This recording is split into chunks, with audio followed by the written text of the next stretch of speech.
terkait maraknya perceraian di 2025. Seperti apa sih Mbak melihatnya? Miris sebenarnya ya. Karena sesungguhnya tidak pernah ada pasangan yang awalnya punya kesepakatan, komitmen menikah, lalu ingin bercerai, nggak pernah ada.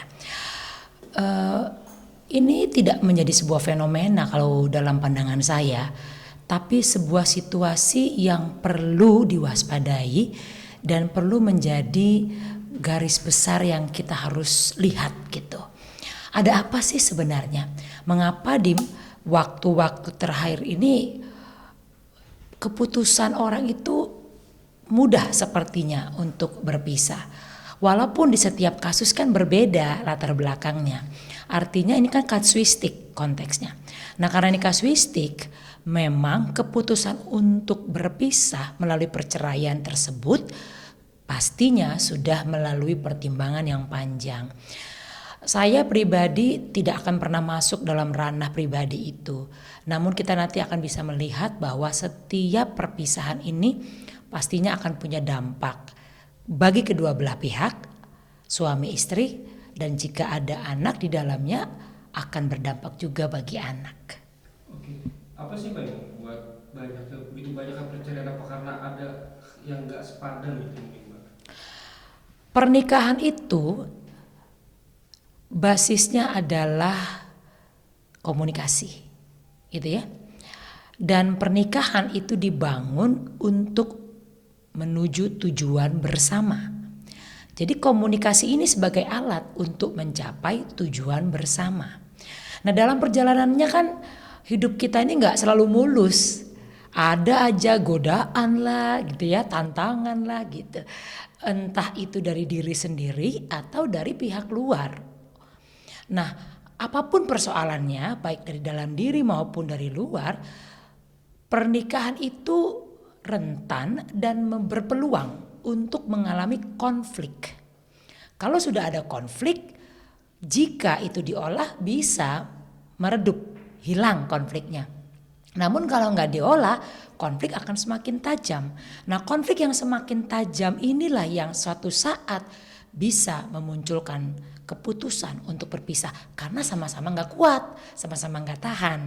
Nah jadi sebenarnya ketika ada tadi badai-badai melalui godaan, tantangan itu tadi, kedua belah pihak harus duduk bersama lagi membicarakan, tujuan bersama kita apa?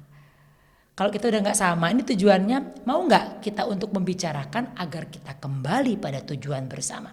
Kadangkala tujuan bersama itu bisa direvisi gitu, bisa diperbaharui, bisa ditambah, bisa dikurang sesuai dengan kebutuhan atau konteks situasi pada saat itu. Nah saya tidak tahu apakah pasangan-pasangan yang saat ini berpisah atau akan bercerai itu sudah memahami ini. Kalau memang mereka sudah sepakat tujuannya nggak sama, udah nggak bisa disatukan, ya itu menjadi keputusan mereka. Dan fenomena ini bisa dibilang semakin menjadi-jadi gitu Mbak. Ini bukan fenomena karena perceraian itu sudah dari ratusan tahun lalu sudah ada gitu. Ya Anda kebetulan melihat bahwa itu selebriti ya. Yang di luar selebriti kan banyak sekali, bahkan lebih banyak gitu. Tapi kita harus akui perubahan zaman, perkembangan teknologi itu membuka peluang seseorang tanda kutip ya untuk melihat situasi-situasi di luar keluarganya, pasangannya, pernikahannya. Yang tadi saya katakan tuh ada tuh unsur-unsur godaan tadi. Semakin mudah atau semakin cepat akses kita misalnya bertemu dengan orang-orang baru yang bisa memengaruhi gaya komunikasi kita, sistem nilai kita, kemudian kebutuhan-kebutuhan kita itu bisa berubah dengan datangnya orang-orang baru atau kita semakin terbuka dengan hal-hal baru di luar yang selama ini kita sepakati dalam pernikahan. Jadi zaman atau perubahan situasi itu bisa membentuk perubahan persepsi dalam diri seseorang, perubahan cara pandang melihat sesuatu. Saya selalu meyakini orangnya nggak berubah, tapi cara dia melihat dunia itu bisa berubah. Barangkali itu salah satu faktornya. Ada hubungannya Mbak atau pengaruh terhadap media sosial banyak yang Ya, memberitakan? maksudnya memberitakan apa? menceritakan perceraian dan di situ banyak komen orang juga yang kayak saling support gitu. Oh ya, kadang-kadang begini ya, ketika seseorang mengalami sebuah masalah, mungkin dia tidak tahu jalan keluarnya sebenarnya.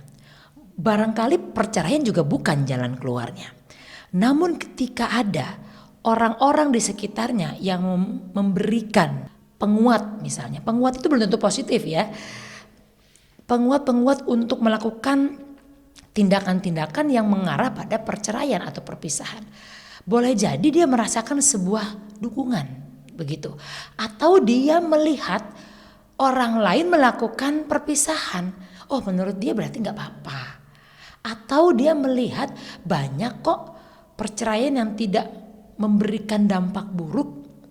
Toh konflik ini gak bisa lagi dikelola, buat apa dipelihara misalnya. Ada kok teman-teman yang senasib sepenanggungan. Sehingga dia merasa bahwa masalahnya ini punya jalan keluar. Nah betul sekali. Yang awalnya dia tidak terpikir, ini ada inspirasi. Boleh jadi begitu. Atau yang awalnya tidak pernah tercetus di kepalanya, ada masukan. Oh boleh jadi ini sebuah pertimbangan baru. Jadi betul sekali, semakin banyak kita berinteraksi dengan dunia luar, artinya paparan-paparan baru akan semakin banyak kita dapat. Semakin banyak orang yang kita kenal, semakin banyak cerita-cerita yang akan disampaikan. Artinya harus siap-siap untuk menerima semakin banyak masukan, kritikan, atau mungkin kalau netizen bilang itu komen-komen gitu ya. Nah itu yang bisa jadi memperkuat semuanya. Oke, kayak dulu kan gue perceraian adalah aib gitu.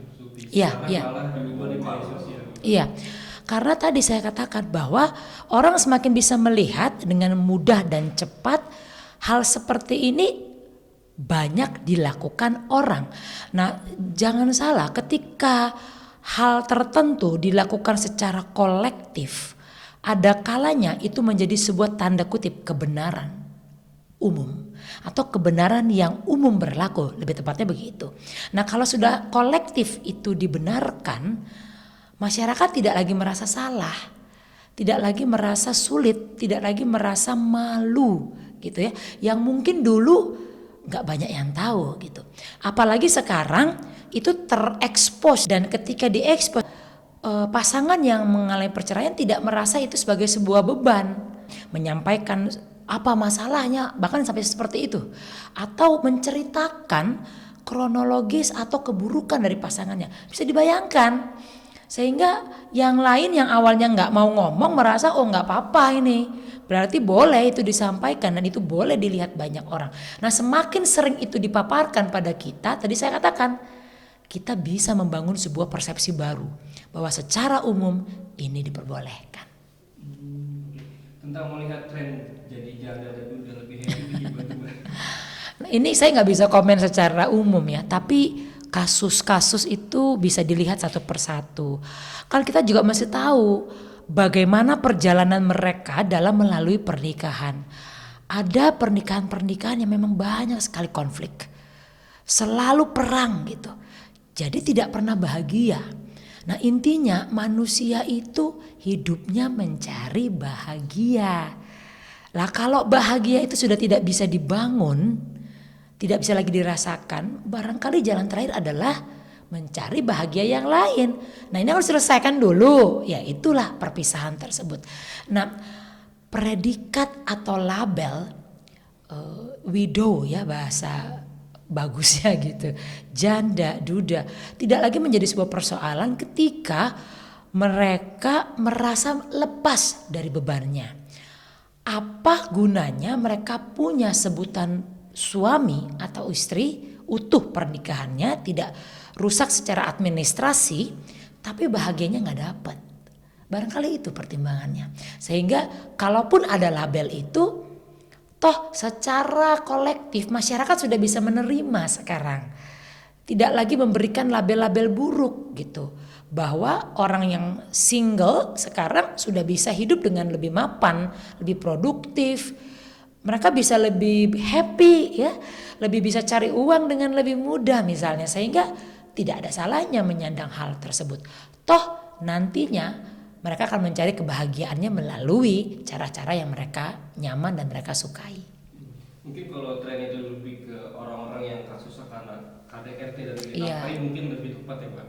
Iya, maka tadi saya katakan kita harus lihat kasusnya. Jadi tidak bisa kita sebut bahwa punya sebutan janda atau duda misalnya akan jadi lebih baik, belum tentu. Kembali pada seseorang itu bagaimana memaknai sebutan tersebut. Terakhir mungkin pesan dari Mbak Joyce mungkin. Ya, setiap orang pastinya akan mencari rasa bahagianya masing-masing. Nah, untuk itu dalam pernikahan awali dengan mengenali pasangan dan kembali memahami tujuan bersama, dan pastinya jika ada badai cobalah duduk bersama untuk membicarakan. Namun jika memang hal ini tidak mungkin lagi dibicarakan, apalagi ada tindakan kekerasan, tindakan manipulatif, atau misalnya tindakan yang melecehkan harga diri, barangkali perpisahan bisa menjadi sebuah jalan keluar. Namun harus melalui pertimbangan yang matang dan kesepakatan kedua belah pihak. Oke, terima kasih Mbak Joyce.